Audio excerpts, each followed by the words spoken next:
Today I am going to discuss about the biomes. What is biomes? Why is it is so important?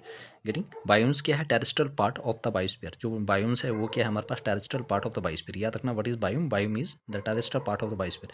जो भी terrestrial part है किसका? Biosphere का, वही क्या है हमारे पास? बायोम्स है. Getting what is biomes? Biomes is the terrestrial part of the biosphere divisible into enormous region called biomes. ये अलग अलग रीजन में डिवाइड है जिनको कहा जाता है बायोम्स. तो what is biome? Biomes in the terrestrial part of the biosphere.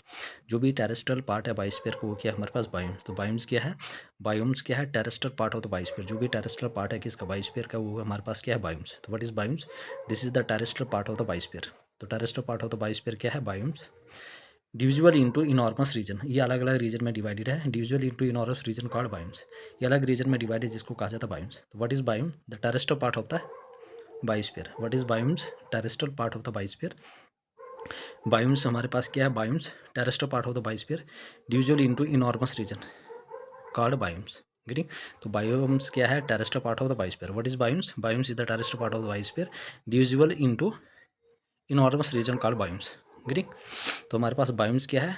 Biomes हमारे पास क्या है? ये हमारे पास terrestrial part of the biosphere है जो अलग अलग डिवीजन में डिविजुअल टू इनॉर्मस रीजन, अलग रीजन में डिवाइडेड जिनको कहा जाता है बायोम्स. जनरली करेक्टराइज बाय क्या क्या, किससे करेक्टराइज है? जैसे climate, vegetation, animal life and general soil type. Animal, vegetation, life, general soil type कौन कौन से? जनरली करेक्टराइज बाय क्लाइमेट है, वेजिटेशन है, एनिमल लाइफ और general soil type.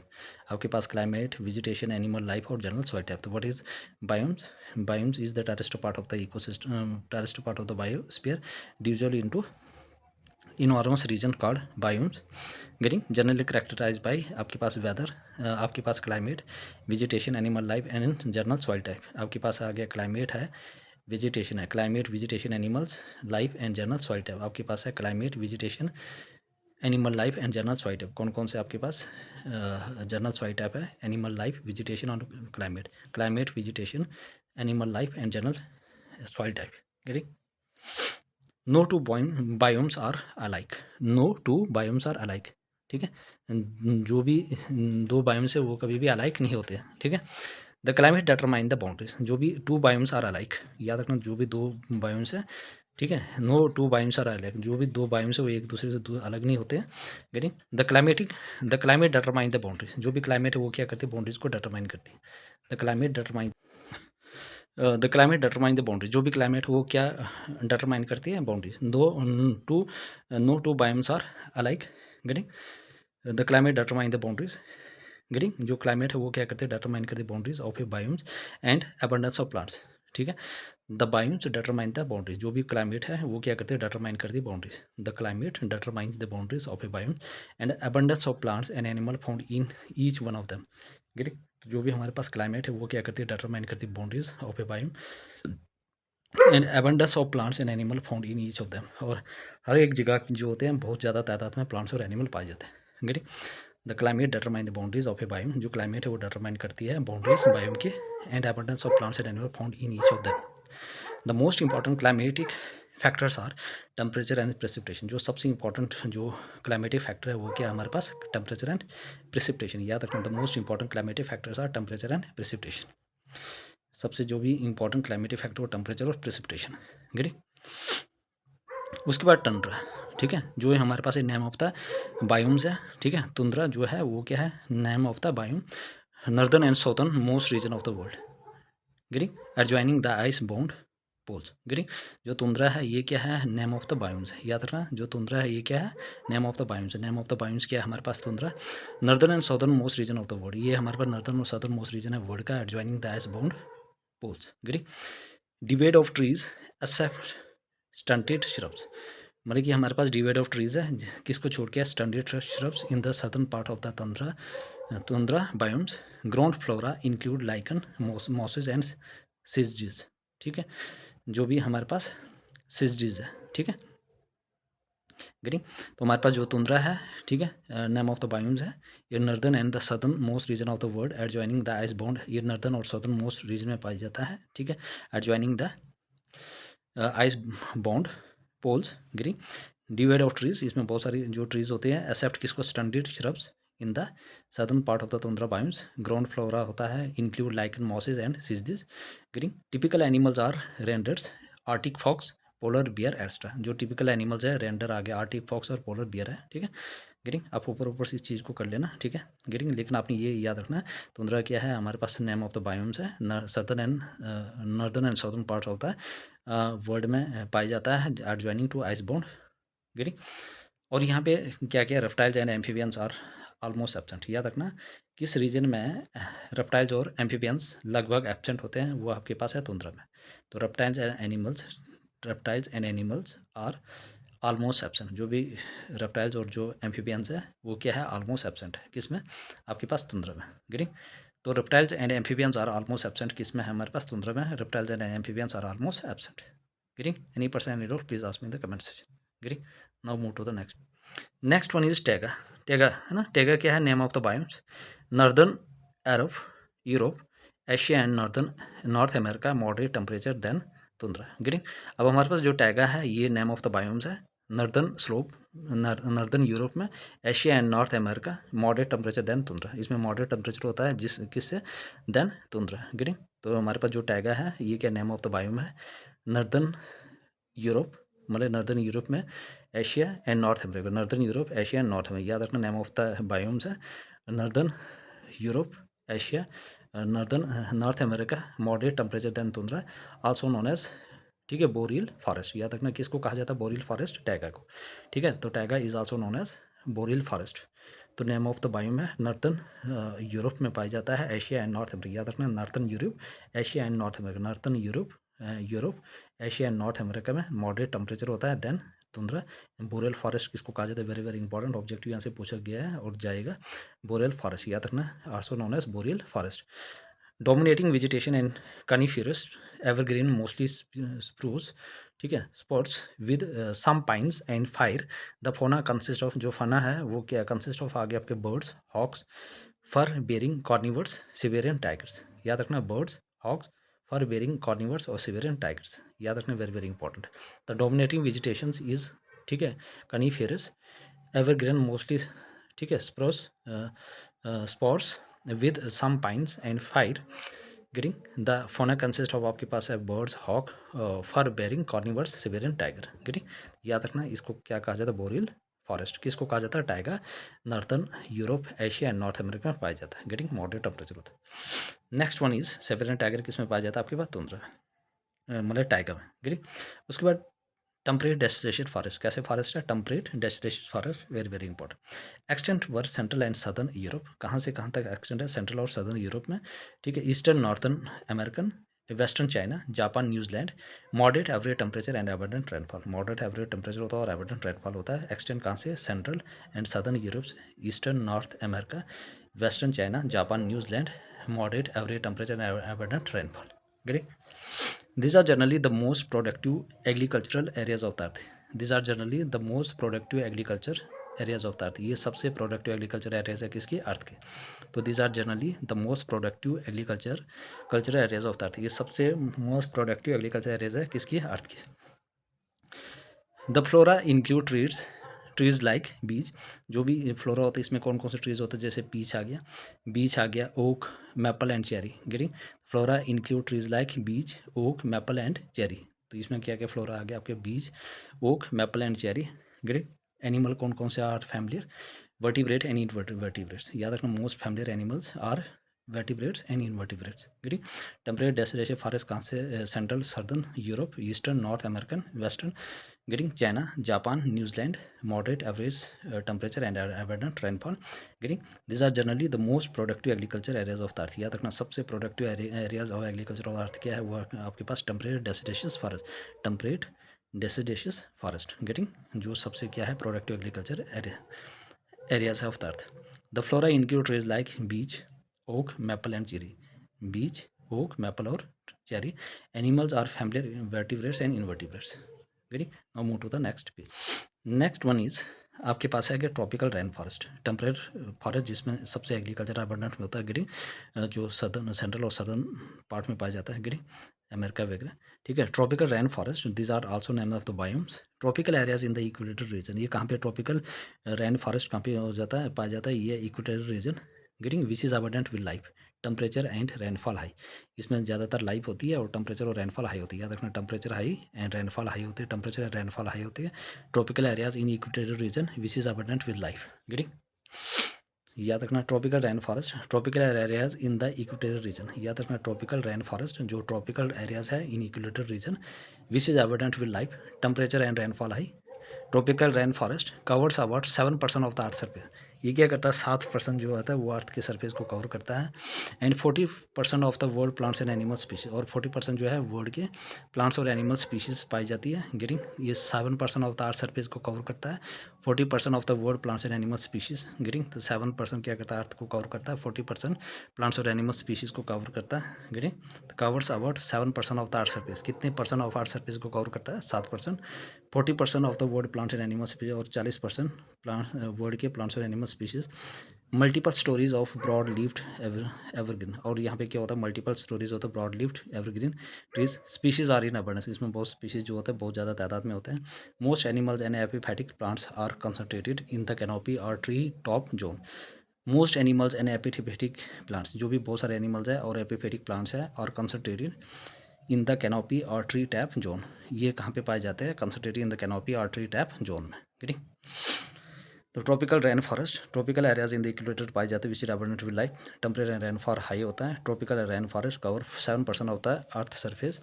40% of the world plant and animal species पाई जाती है। Multiple storey of broad leaved evergreen species are in abundance. Most animal epiphytic plants are concentrated in the canopy और tree top zone. Getting, savanna. Getting, अब हमारे पास ये है tropical rain forest आ गया। ठीक है, ट्रॉपिकल रेन फॉरेस्ट। गेटिंग, तो tropical rain forest ये सारा आ जाता है इसमें।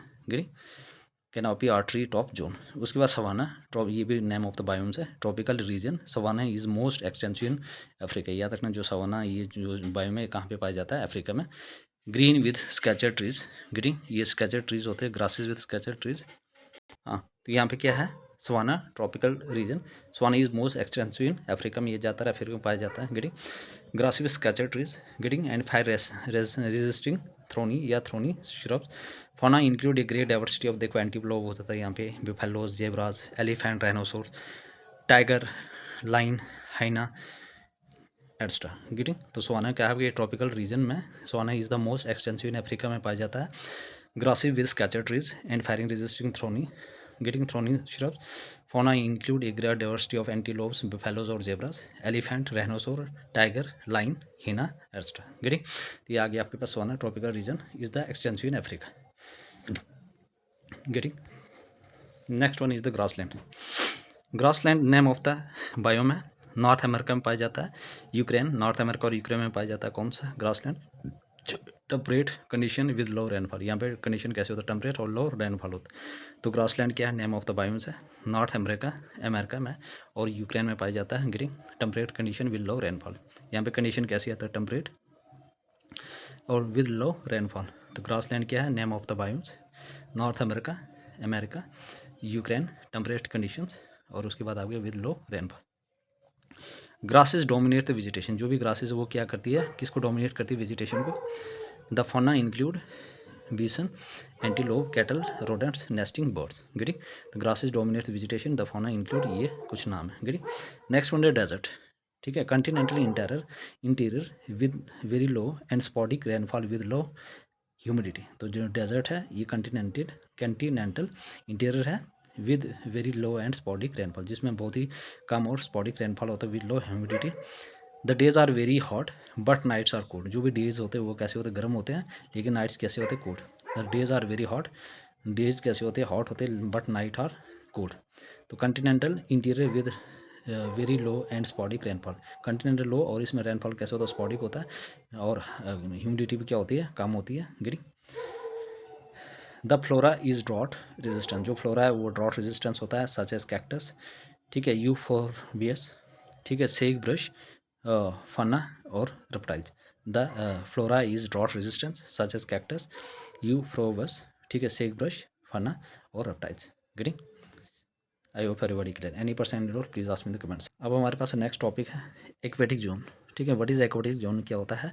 Aquatic system are not called biomes. Aquatic zone क्या है, ये एक बायोम नहीं है। एक्वेटिक जोन क्या है, aquatic systems are not called biomes. They are divided into distinct life zones, ये अलग अलग डिस्टिंक्ट लाइफ जोन में डिवाइडेड है with region of relative distinct plants and animals life, यहाँ पे अलग अलग किस्म के प्लांट्स और एनिमल लाइफ है। तो एक्वेटिक जोन क्या है, aquatic system are not called biomes, वो ये डिवाइडेड अलग अलग डिस्टिंक्ट लाइफ जोन में with region of relative distinct plants and animal life. The major difference between the various aquatic zones are due to salinity. जो major difference है between the various aquatic zone, जो अलग अलग difference है major aquatic zone में, ये किसकी वजह से, उसकी सैलिनिटी की वजह से, लेवल्स ऑफ डिजॉल्व न्यूट्रिएंट्स, और इसका जो भी डिजॉल्व न्यूट्रिएंट्स है उसका लेवल है, ठीक है, वाटर टेम्परेचर है, और डेप्थ ऑफ सनलाइट पेनिट्रेशन, मतलब कितनी अंदर तक सनलाइट एंटर कर सकती है, ठीक। तो एक्वेटिक जोन क्या है, एक्वेटिक जोन ये देखो असर्शन रीजन पूछ सकता है कि aquatic zone are biomes getting, लेकिन नहीं, aquatic system are not biome, they are dividing into distinct life zone with region of relative distinct plants and animal life. The major difference between the various aquatic zones are due to उसकी salinity की वजह से, levels of dissolved nutrients, water temperature, depth of sunlight penetration, getting aquatic ecosystem, fresh water ecosystem are classified as, ठीक है, lotic, moving water और lentic, still और stagnant water, याद रखना। फ्रेश वाटर इकोसिस्टम है वो क्लासिफाइड है एज लोटिक, मूविंग वाटर, और लैंटिक मीन स्टील और stagnant water. Lotic water system include fresh water system, जो लोटिक वाटर सिस्टम है इसमें क्या आ जाता है, आपके पास फ्रेश वाटर सिस्टम आ जाता है, ठीक है। Lotic water system include fresh water stream, spring, rivulet, creeks, brooks and rivers, ठीक। तो आपके पास क्या है, फ्रेश वाटर इकोसिस्टम है, fresh water ecosystem are classified into lotic, moving water, याद रखना। फ्रेश वाटर इकोसिस्टम क्या है, fresh water ecosystem was classified as lotic, जो भी फ्रेश वाटर इकोसिस्टम है, फ्रेश वाटर इकोसिस्टम मतलब इक्वेटिक इकोसिस्टम क्या होता है, fresh water ecosystem are classified as lotic, lentic. Lotic क्या होता है, जो मूविंग वाटर होता है, गेटिंग, और लैंटिक क्या होता है, स्टिल और stagnant water. Lotic water system include, आपके पास जो भी लोटिक वाटर सिस्टम इंक्लूड होता है जिसमें फ्रेश वाटर होता है, stream, spring, rivulets, creeks, brooks and river, और लैंटिक जो होता है, लोटिक आ गया आपके पास मूविंग वाटर, और लैंटिक आ गया आपके पास स्टैग्नेंट वाटर। तो लोटिक आ गया आपके पास मूविंग वाटर, और lentic still or stagnant water. Lentic water bodies include pools, ponds, some swamps, bogs and lakes, getting, they vary considerably in physical, chemical and biological characteristics। तो ये क्या करते हैं, चेंज होता है, चाहे फिजिकल हो, केमिकल हो, बायोलॉजिकल कैरेक्टरिस्टिक्स हो। तो fresh water ecosystem are classified as lotic और लैंटिक, जो फ्रेश वाटर इकोसिस्टम है, fresh water ecosystem are classified lotic and lentic. Lotic क्या है, मूविंग वाटर, और लैंटिक क्या है आपके पास, still or stagnant water. Lotic water system include fresh water, stream, spring, rivulet, creeks, brooks and river. Lentic water body include आपके पास है पूल्स, ठीक है, पॉन्ड्स, ठीक है, some swamps, बोग्स and lakes. They vary considerable in physical, chemical, biological characteristics. Getting the fresh water ecosystem lotic और lentic means आपके पास मूविंग और stagnant water, getting. Next one is the marine ecosystem. Marine ecosystem 3/4 part of the Earth's surface is covered by ocean with an average depth of 3,750 meter and with salinity 35 parts per thousand. About 90% of fishes NaCl। देखो जो marine ecosystem है ये 3/4 of the earth surface is covered by ocean. याद रखना marine ecosystem में 3/4 जो हिस्सा है वो क्या है, किससे कवर्ड है, ओशन से, with an average depth of, इतनी इसकी एवरेज डेप्थ है, ये आपने याद रखने की जरूरत नहीं है, लेकिन बस याद रखना मैरीन इकोसिस्टम क्या है, 3/4 of the earth surface covered by ocean with an average depth इतने, गेटिंग। एचुरीज क्या है, coastal bays, river mouths and tidal marshes, getting. Coastal bays, river mouths and tidal marshes क्या है, फॉर्म द एचुरी। याद रखना coastal bays, river mouth and tidal marshes, coastal bays, river mouths and tidal marshes form the estuary. ये क्या बनाते हैं आपके पास एचुरीज, कौन कौन सी, coastal bays, river mouths and tidal marshes form the estuary. ये क्या बनाता है आपके पास estuary. In estuaries fresh water from river meet ocean and the two are mixed by action of tides, और दोनों जो होते हैं वो मिक्स हो जाते हैं किसकी वजह से, टाइड्स। ईस्चुरी आज highly productive as compared to the adjacent river or sea. जो ईस्चुरी है वो क्या है, हाईली प्रोडक्टिव है as compared to the adjacent river or sea. किसके कंपेरिजन में, highly adjacent river or sea के, गेटिंग। तो what is estuary, coastal bays, river mouths, tidal marshes form the estuary. River mouth, coastal bay और tidal marshes, coastal bays, river mouth and tidal marshes, coastal bays, river mouth और tidal marshes, ये क्या बनाते हैं, estuaries, getting. तो tidal coastal bays river mouth and tidal marshes form the estuary. Estuary is fresh water from river meet ocean. जो estuary में क्या होता है, जो फ्रेश वाटर होता है वो फ्रेश वाटर क्या करता है, किसके साथ मीट करता है, ये ओशन के साथ। And the two are mixed by action of tides. Getting. और दोनों मिक्स हो जाते हैं किसकी वजह से, action of tide. Estuary highly productive, जो ईस्चुरीज होता है वो हाईली प्रोडक्टिव होता है as compared to adjacent river or sea. इसमें बहुत ज़्यादा प्रोडक्टिव होता है और as compared to river or sea. Getting. This one is the biosphere. अब हमारे पास बायोस्फीयर पे है। Biosphere is the part of earth where life can exist. Biosphere वो पार्ट होता है जहाँ पे लाइफ क्या करती है, एग्जिस्ट करती है। तो what is biosphere? Biosphere is the part of earth where life can exist. Biosphere वो पार्ट होता है जहाँ पे लाइफ क्या करती है, एग्जिस्ट करती है। तो biosphere is the part where life can exist. Biosphere represented highly integrated and interactive zone. ठीक है, जो बायोस्फीयर है वो क्या रिप्रेजेंट करती है, बहुत ही हाईली इंटीग्रेटेड और इंटरेक्टिव जोन को रिप्रेजेंट करती है। ठीक है, कंप्राइजिंग ऑफ एटमॉस्फेयर है, हेडोस्फेयर और लिथोस्फेयर। बायोस्फीयर में एटमॉस्फेयर, लिथोस्फेयर और हेडोस्फेयर। मीन एटमॉस्फेयर एयर, हेडोस्फेयर वाटर और lithosphere land. Getting. It is a narrow layer around the surface of the अर्थ। ये नैरो लेयर होती है किसके, सरफेस ऑफ द अर्थ के। तो it is a narrow layer around the surface of the अर्थ। ये क्या होता है, हमारे पास नैरो लेयर होते हैं किसके अराउंड, गिरद इर्द गिर्द surface of the earth.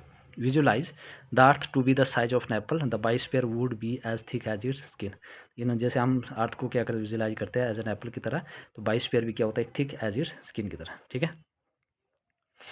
Life in the biosphere is abundant. जो लाइफ है बायोस्फीयर में वो क्या होती है, अबंडेंट होती है। Between 200 metre below the surface of the ocean and about 6000 metre above the sea level. ग्री। Biosphere absent at extreme of the north and south pole. जो बायोस्फीयर है वो एब्सेंट है कहाँ पे, extreme of the north and the south pole. याद रखना biosphere absent, जो बायोस्फीयर है वो क्या एब्सेंट है, at the extreme of the north and south pole. North and south pole में जो है वो बायोस्फीयर क्या है, एब्सेंट है। ग्री। Biosphere absent at the north and the south pole. The highest mountain and the deepest ocean, since existing hostile conditions do not support life. Getting spores of fungi and bacteria do occur at great height beyond इतना। ठीक है, जो भी फंजे और जो bacteria होता है वो ऑकर करता है at a great height. Getting. But they are not metabolically active. लेकिन ये दोनों मेटाबॉलिकली एक्टिव नहीं होते फंजे और bacteria. Hence represent only dormant life. और ये क्या होता है, हमेशा डॉर्मेंट लाइफ में होता है। गेटिंग। तो हमारे पास व्हाट इज बायोस्फीयर। बायोस्फीयर क्या है, biosphere present. Biosphere is a part of earth where life can exist. Biosphere एक पार्ट है लाइफ अर्थ का जहाँ पे लाइफ एग्जिस्ट करती है। Biosphere represent highly integrated and interactive zone comprise of atmosphere, hydrosphere and lithosphere. It is a narrow layer. ये बहुत ही नैरो लेयर होता है around the surface of earth. जैसे हम अर्थ को विजुलाइज करते हैं एप्पल, तो ये कैसे होता है, एक थिक की तरह होता है स्किन के। Getting. Life in the biosphere is abundant between, मतलब कि लाइफ बायोस्फीयर में बहुत ज़्यादा अबंडेंट होती है 200 metre below the surface of the earth और अबाउट इतने above the sea level.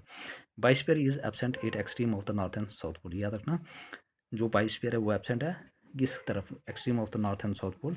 The highest mountain and the deepest ocean, या तो हाइस्ट माउंटेन और डीपेस्ट ओशन के अंदर। तो बायोस्फीयर कहाँ पे एब्सेंट है, आपके पास नॉर्थ एंड साउथ पोल में। Getting. The biosphere is absent at extreme of the north and south pole, the highest mountain and the deepest ocean. ठीक है, नॉर्थ एंड साउथ पोल में एब्सेंट है और deepest and highest of the ocean में। Since existing hostile condition do not support life, क्योंकि वहाँ पे condition बहुत ही खतरनाक है और वो सपोर्ट नहीं करती लाइफ को। ठीक है। Sports of फंजे bacteria do occur eight great height, मतलब कि होते हैं लेकिन उस टाइम डॉर्मेंट होते हैं। गेटिंग। तो but they are not metabolically actively and hence represent only dormant life. Getting. Any person any role please ask me in the comment section, very very important. Getting. आपको ये चीज़ें go through करनी ही पड़ेगी। Getting. The energy required, the energy required for the life within the biosphere comes from the sun. जो energy required चाहिए for the life within the biosphere comes from the sun. जो भी energy required चाहिए, जो भी life biosphere में, वो कहाँ से आती है, सूर्य से। The nutrient necessary for living organ come from, जो न्यूट्रेंट्स आता है वो कहाँ से आता है, एयर से, वाटर से और सॉइल से। एयर, वाटर और soil. The nutrients necessary for living organ come from, कहाँ से आता है nutrients, air, water and soil. The same chemical are recycle over and over again for life to continue. जो same chemicals है वो recycle होते हैं over and again for life to continue. Living organ are not uniformly distribute. जो living organ है वो uniformly distribute नहीं होती है through out the biosphere. The living organism are not uniformly distributed throughout the biosphere. Only a few organism, like बहुत सारे organism है जैसे in the polar region, while in the tropical rainforest have an exceedingly rich diversity of plants and animals, 50% of the global diversity। Getting. आपके पास क्या क्या है हमारे पास, but only a few organism like in the polar region. बहुत सारे जो ऑर्गेनिज्म है वो कहाँ पे है, पोलर रीजन में। While the tropical rain forest have an ठीक है accidentally rich diversity of plants and animal, 50% of global diversity. तो the energy required for the life within the biosphere come from sun, कहाँ से आती है? Nutrient necessary for living organ come from air, water और soil. Same chemical are recycle, बहुत सारे यही same chemical होते हैं, रिसाइकल होते हैं। And again for life to continue, living organ are not uniformly distributed throughout the biosphere. जो लिविंग ऑर्गन्स हैं वो यूनिफॉर्म डिस्ट्रीब्यूटेड नहीं होती है, ठीक है। Living organ are not uniform distributed throughout the biosphere, biosphere में यूनिफॉर्म डिस्ट्रीब्यूट नहीं होती है। Only few organism like in the polar region, बहुत सारे ऑर्गेनिज सिर्फ पोलर रीजन पाए जाते हैं। While the tropical rain forest have exceedingly rich diversity, लेकिन जो भी ट्रॉपिकल रेन फॉरेस्ट है वहाँ पे बहुत ही रिच डाइवर्सिटी है, प्लांट्स और एनिमल है। और 50% ऑफ द ग्लोबल डाइवर्सिटी कहाँ पे होती है आपके पास? Tropical rain forest. याद रखना 50% ऑफ द ग्लोबल डाइवर्सिटी यहाँ पे होती है, कहाँ पे? आपके पास ट्रॉपिकल रेन फॉरेस्ट, ठीक। तो any person please ask me the comment से, प्लीज एवरीबॉडी यार subscribe my channel, like share and comment also. देखो आप लोगों के लिए मैं इतनी चीज़ें लेकर आ रहा हूँ, फिर भी आप लोग एक या दो बच्चा बड़ा मुश्किल से सब्सक्राइब कर रहे हैं, गेटिंग। मुझे भी बूस्ट मिलता है यार, इतने मैंने लेक्चर डाल दिए फिर भी एक दो बच्चे बड़े मुश्किल से कर रहे हैं, गेटिंग। देखो आपके अगर बेनिफिट हो रहा है, गेटिंग, देखो आप ये कंटेंट दूसरे चैनल के साथ कंपेयर कर दो, किसी ने ये ऐसी चीज़ें नहीं पढ़ाई होगी, ठीक है। तो इसलिए प्लीज़ यार everybody subscribe my channel, like share and comment also. देखो जितना आप चीज़ें डीप पढ़ोगे उतना कॉन्सेप्ट क्लियर होगा और एग्जाम में आप आराम से क्वेश्चन सॉल्व कर पाओगे और आराम आराम से सिलेक्शन ले पाओगे, गेटिंग। ऊपर से पढ़ोगे 4 लाइनें हर एक चैनल ने पढ़ाया, गेटिंग, तो उससे सिलेक्शन होने वाली नहीं है, गेटिंग। तो आपको डीप तो पढ़ना पड़ेगा ताकि अगर if you want to crack this examination, getting. तो I hope everybody clear, any person enrol please ask in the comment section. अपने फ्रेंड्स को भी शेयर कीजिएगा, गेटिंग, ताकि मुझे मोटिवेशन मिलता है कि भाई मैं जो आपके लिए कर रहा हूँ आपको समझ आ रही है, आपकी हेल्प हो रही है, गेटिंग। मिलते हैं नेक्स्ट लेक्चर।